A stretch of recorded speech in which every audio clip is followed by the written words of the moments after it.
you know not to go up to your chest in certain swamps. Forget the giant snakes. When you fall into that nightmare soup at 2 in the morning and you get that black water on you and there's things going up your pants, it's like you are in a festival of sex and death. A newly discovered ancient Mayan city, a rock fortress 650 feet above the ground, and the lost city of the monkey god. These are ancient structures found in jungles that shouldn't exist. This is super exciting because it's a very recent find. In southeastern Mexico, a team of archaeologists has uncovered a hidden ancient Mayan city, more than 6,000 structures, including pyramids, all buried under thick vegetation. The city has been dubbed Valeriana, and it was revealed thanks to LiDAR, which stands for Light Detection and Ranging. It's a laser-based mapping tool that uses airborne sensors to scan the landscape. The data, collected back in 2013, as part of a forest monitoring project, wasn't actually being used for archaeology, but when researchers took a closer look, they saw this sprawling Mayan city. And according to Luke Auld Thomas, the study's lead author, our analysis revealed not only a picture of a densely settled region, but also a lot of variability. End quote. This wasn't just a small settlement, but a large city, potentially home to 30 to 50,000 people between 750 and 850 CE. The city was hidden in plain sight, with farmers unknowingly working among the ancient ruins. And it's amazing because 6,764 structures have been found, and as Auld Thomas put it, there is much more to be discovered. When I first saw an image of this place, I thought that it may have been an AI-generated image, but it isn't. Despite how fantastical this place looks, it's actually real. This is the Sigiriya rock fortress in Sri Lanka. High in the jungles of Sri Lanka, there's a towering rock fortress that doesn't look like it should exist. Sigiriya, also known as Lion's Rock, was built in the 5th century CE by King Kashyapa, who constructed this place on top of a giant boulder that rises 200 meters or about 650 feet above the ground. To enter the place, visitors had to climb this massive staircase that passed through the mouth of this colossal lion sculpture. After Kashyapa completed the palace, his brother launched an attack. Kashyapa's army abandoned him, and the king's wives jumped to their deaths from the top of the rock, and the fortress eventually was captured and fell into ruin. For centuries it was forgotten, first as a royal palace, then as a Buddhist monastery. When European archaeologists rediscovered it though, they were stunned. The lion entrance, real. The palace's mirror wall, designed to reflect the king's own image as he walked through, real. Today, UNESCO calls Sigiriya the 8th wonder of the world. What you're looking at here is known simply as the lost city of Colombia. In the Sierra Nevada de Santa Marta Mountains is a city that was lost to time for centuries. About 1,300 years ago, the Tairona people built an incredible city on top of the hills. And the story goes that they'd been instructed by their god, who told them to live as close as they could to the stars. For 700 to 800 years, people lived here until the Spanish conquistadors arrived, and the Tairona never encountered the Europeans themselves, but the diseases that they brought spread rapidly and wiped out the entire civilization. With no one left to care for it, the city fell into ruin and was mostly forgotten. It wasn't until the 70s that a group of bandits passing through the jungle came across this hidden city, and they couldn't believe their eyes. An ancient overgrown city full of precious artifacts. Pretty amazing. The bandits pocketed what they could and sold their loot on the black market, and that's when archaeologists caught wind of this amazing discovery, and soon what was known only as the Lost City was uncovered after nearly 500 years. For centuries, there's been a legend of this hidden city deep in the jungles of Honduras. Hernan Cortés, the infamous Spanish conquistador, heard rumors of what was called the White City, or the City of the Monkey God, a place said to be full of unimaginable wealth. Cortés searched and searched, but he never found it, and neither did anyone else for hundreds of years. But the legend never went away. Even Charles Lindbergh, the famous American aviator, claimed to have seen this city while flying over the country. Others swore that they'd found it, but for one reason or another, they couldn't or wouldn't reveal its location. Then in the early 2000s, archaeologists came across something almost by accident. A team following the path described by one of the more eccentric individuals who claimed to have discovered it ended up finding this massive ancient city exactly where he said it would be. Deep in the rainforest, they uncovered a pyramid and a series of stone sculptures, remnants of some advanced civilization that had vanished more than 1,000 years before. Now, it's still not 100% certain if this truly is the city of the monkey god Cortez spoke of, but it is still proof of a lost civilization. The lost city, now known as La Ciudad Blanca, is just a reminder that legends are sometimes closer to reality than we may realize. Machu Picchu is one of the most iconic ancient structures in the entire world, sitting high in the Peruvian Andes and nearly 8,000 feet above sea level. It's a 15th century Inca citadel, often called the Lost City of the Incas, and for good reason. It was mostly hidden from the outside world until 1911, when American historian Hiram Bingham rediscovered it. The site is mind-blowing to say the least. It was built in the classical Inca style with perfectly fitted dry stone walls, and its three main structures, the Temple of the Sun, the Temple of the Three Windows, and the Intihuatana are still standing. The Inca never wrote anything down though, so no one really knows exactly what Machu Picchu was for. The leading theory is that it was a private retreat for the Inca emperor, but built around 1450. Some archaeologists think it was more of a royal estate, but we still don't really know. Machu Picchu was abandoned by the Inca around 100 years later, just before the Spanish conquest. Vilcabamba in Peru, often called the Lost City of the Incas as well, was the final stronghold of the Inca Empire. It was the capital of the Neo-Inca state from 1539 until its fall in 1572. It was the last base of Incan resistance against Spanish invaders. The city's remote jungle location made it nearly impossible for the Spanish to reach, allowing the Incas to hold out for decades here. Its ruins were hidden for centuries. In 1911, explorer Hiram Bingham mistakenly identified Machu Picchu as Vilcabamba, but years later explorers, including Jean Savoy in the 60s, found that the real site was actually this one here. For decades, the Spanish struggled to locate the city, with one chronicler writing, "Great resources are needed to undertake a penetration of that land." But the city was finally captured in 1572, leading to the execution of the last Inca monarch.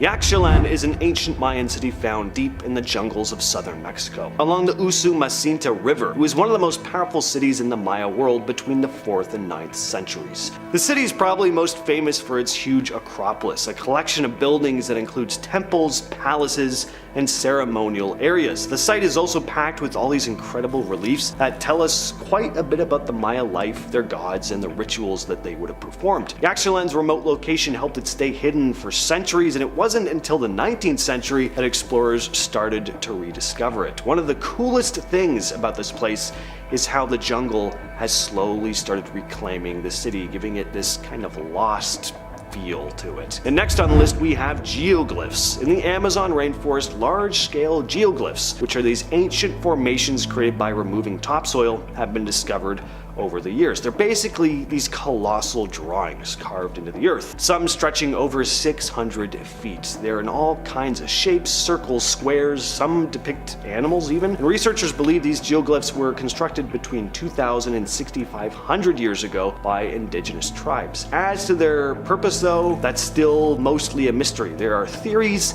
Maybe they are used for ceremonial or religious practices, or maybe they had a more practical function like water management or defense, but the sheer scale of these things and the effort it would have required to create them definitely raises a lot of questions about what these tribes were capable of. Calakmul is an ancient Maya city deep in the jungles of southern Mexico, in the Yucatan Peninsula once again, and it was one of the largest and most powerful Maya cities, especially during the Classic period, around 600 to 700 CE. Found near the Guatemalan border, Calakmul was a major player in the Maya world, often locked in competition with other city-states like Tikal, which we covered in part 1, so check that out if you haven't already. The city is massive, covering more than 70 square kilometers, but it's most famous for its massive pyramids. The largest pyramid, known as Structure 1, stands over 145 feet tall and is one of the tallest Maya pyramids ever discovered. It's so big that it even dwarfs other pyramids in the region. Teotihuacan is one of the most impressive and mysterious ancient cities in Mesoamerica, sitting just 25 miles northeast of modern Mexico City. At its peak, it was the largest city in the Americas, with a population that could have reached up to 125,000 people, making it one of the world's biggest cities during its time. The city is famous for its massive pyramids, the Pyramid of the Sun and the Pyramid of the Moon. These monuments are massive, the Pyramid of the Sun standing at 200 feet high, making it one of the largest pyramids in the world. But Teotihuacan has more than just those giant stone structures. It also had a sophisticated layout with multi-family apartment complexes, wide avenues, and intricate murals that now give us a glimpse into the daily life of the people who once lived there. And the place had a lot of influence on places surrounding it too. The city's obsidian tools were highly prized across Mesoamerica, and evidence of its presence has been found as far away as the Maya region. Its cultural impact was huge. The later Aztecs even saw Teotihuacan as their spiritual ancestors and adopted some aspects of their culture into their own. Teotihuacan was established around 100 BCE, but mysteriously collapsed in the 6th century. Deep in the jungles of northern Guatemala is El Mirador, an ancient city-state that was once home to over 1 million people. El Mirador is huge. It's one of the largest and oldest Maya cities. What's really cool about it though are the roads. There's a 150-mile network of ancient highways. They were rediscovered in 1967 by British explorer Ian Graham, who published a map of the site. Then in 2006, researchers used lasers to scan the Mirador Basin from the sky, and they were able to create 3D images that showed this system of roads, pyramids, and canals. The highways themselves were massive, with raised causeways 20 feet high. What's wild is that these roads were built between 600 BCE and 100 CE. They would have helped move supplies and people across this vast city. These ancient roads are part of what make El Mirador one of the most sophisticated ancient civilizations in the Americas. What you're looking at here is the mysterious Monk's Mound in Illinois, part of the Cahokia Mounds. The mounds were part of an ancient city, home to the Mississippian people between 1050 and 1350 CE. Cahokia once had a population of 15,000 to 20,000 people, and it was a marvel of engineering and planning. The site now contains about 80 mounds, but the original city had around 120. The mounds were used for everything from ceremonial purposes to housing elite rulers. The most famous mound, Monk's Mound, is the largest in North America, standing 10 stories tall and covering 14 acres. Pretty bizarre, you have an ancient pyramid right in the middle of Illinois. Cahokia was the largest pre-Columbian city north of Mexico, and one of the most complex archaeological sites in the US. The city's original name has unfortunately been lost to time, but the mounds were named after the Cahokia tribe, a group that lived nearby when French explorers arrived in the 17th century. Uxmal on the Yucatan Peninsula of Mexico is one of the most important cities of the Maya civilization. It's a site full of massive structures, but one of the standouts here is the Pyramid of the Magician, also called the House of the Dwarf. Legend has it that a dwarf, who hatched from an egg, built the pyramid in a single night.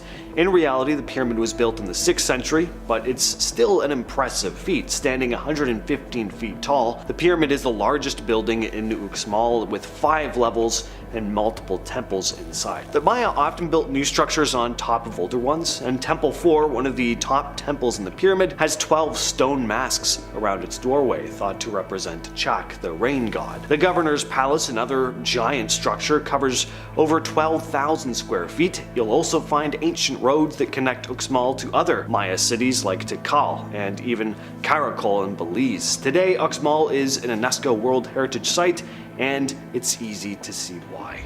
Chichen Itza is one of the most famous and impressive ancient Maya cities, located in the heart of Mexico's Yucatan Peninsula once again. At one time, it was a busy place full of religious ceremonies, politics, and trade. At its peak, it was home to around 35,000 people. It was built in a perfect spot near a bunch of natural sinkholes that provided plenty of water. In fact, the name Chichen Itza comes from the Mayan words chi, mouth, chen, wells, and Itza, which was the name of the Mayan tribe who settled there at the time. Chichen Chichén Itzá was founded in the 6th century, but it really reached its height during the 10th century when it was influenced by the Toltec people from central Mexico. One of the most famous buildings here is El Castillo, the pyramid at the center of the site. At 79 feet tall, it has 365 steps, one for each day of the year, and during the spring and autumn equinoxes, the shadows create this illusion of a serpent slithering down the stairs.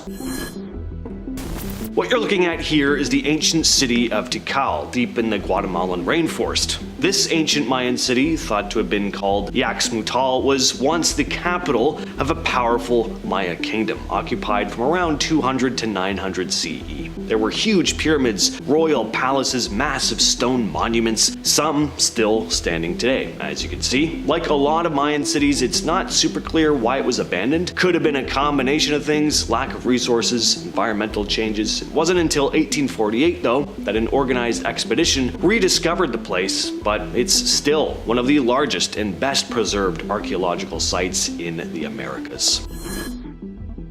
These are the rice terraces of the Philippines. They're a pretty breathtaking feat of ancient engineering. These terraces, carved into the steep slopes of the Cordillera Mountains over 2,000 years ago, are often called the eighth wonder of the world, and for good reason. The terraces were designed to grow rice, but the real magic is in how they were built, using the natural contours of the land and without modern technology. Generations of indigenous Ifugao people with basic tools created all of this. It's said the Ifugao people didn't just build the terraces, they became the land. They engineered intricate irrigation systems, creating channels and bamboo pipes that bring water from nearby rivers all the way up to the fields so that the crops are healthy even in the dry season. What's even crazier is that these terraces are still in use today. People are still farming rice on the very same terraces that were built over 2,000 years ago. San Augustine Archaeological Park in Colombia is home to the largest collection of megalithic sculptures in Latin America and is considered the world's largest necropolis. There are all kinds of statues here, which were likely carved between 5 and 400 CE. You'll find gigantic anthropomorphic figures of jaguars, crocodiles, and birds. Some statues stand as high as 23 feet, or about 7 meters. Others are smaller, but still very impressive. We still don't know exactly who created them or why. What is clear is that a lot of the statues appear to guard burial mounds, which means maybe the ancient culture believed in protecting the deceased in the afterlife. The site was first documented by a Spanish monk in the 18th century, but it wasn't until much later that serious excavations happened. And today, San Augustine is an UNESCO World Heritage Site with over 500 statues scattered across more than 50 square kilometers. Great Zimbabwe, found in modern-day Zimbabwe, is one of Africa's most incredible ancient sites and the largest collection of ruins south of the Sahara. Legend has it that this is where the biblical Queen of Sheba once ruled, but in reality the city existed between the 11th and 15th centuries. The exact identity of the people who built it was debated for years, with a lot of the colonial government in Rhodesia outright refusing to believe that the advanced city was built by native Africans, but today it's generally accepted that the Shona people built the city. At one point, Great Zimbabwe was home to around 18,000 people, and its massive stone walls, some reaching 5 meters or about 16.5 feet in height, were built without any mortar.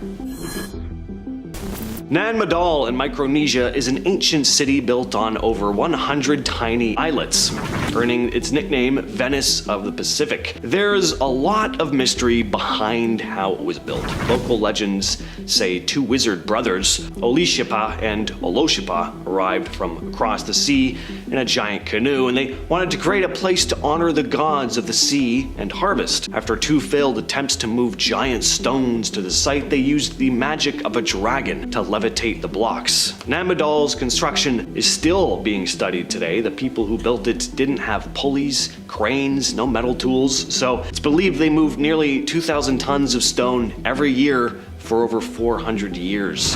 How they managed this, especially in such a remote area, is still one of history's greatest mysteries. Angkor Wat in Cambodia is one of the most jaw-dropping ancient structures in the world. It's also the largest religious monument in the world. It was originally built in the early 12th century, designed as a Hindu temple dedicated to the god Vishnu. By the 14th century, it had become a Buddhist temple, which it remains to this day. The entire temple complex is surrounded by a massive moat. The main temple rises up with 5 towering spires representing the 5 peaks of Mount Meru, the center of the Hindu universe. The walls are etched with incredible images of mythical creatures and battle scenes, and the craftsmanship is so intricate that it really feels like a completely different world. And that's just from images and video I've seen. I can only imagine what it'd be like actually stepping into this place. And Angkor Wat is just part of what was once a much larger city, Angkor, which once housed over 1 million people. And that's massive when you consider it was built in a time long before cranes and other modern tools. Over the centuries, the jungle slowly is creeping back in, and it's overtaking a lot of the city, leaving behind this incredible hidden world that wasn't fully rediscovered until the 19th century. Definitely a place I gotta add to my list of places I want to go.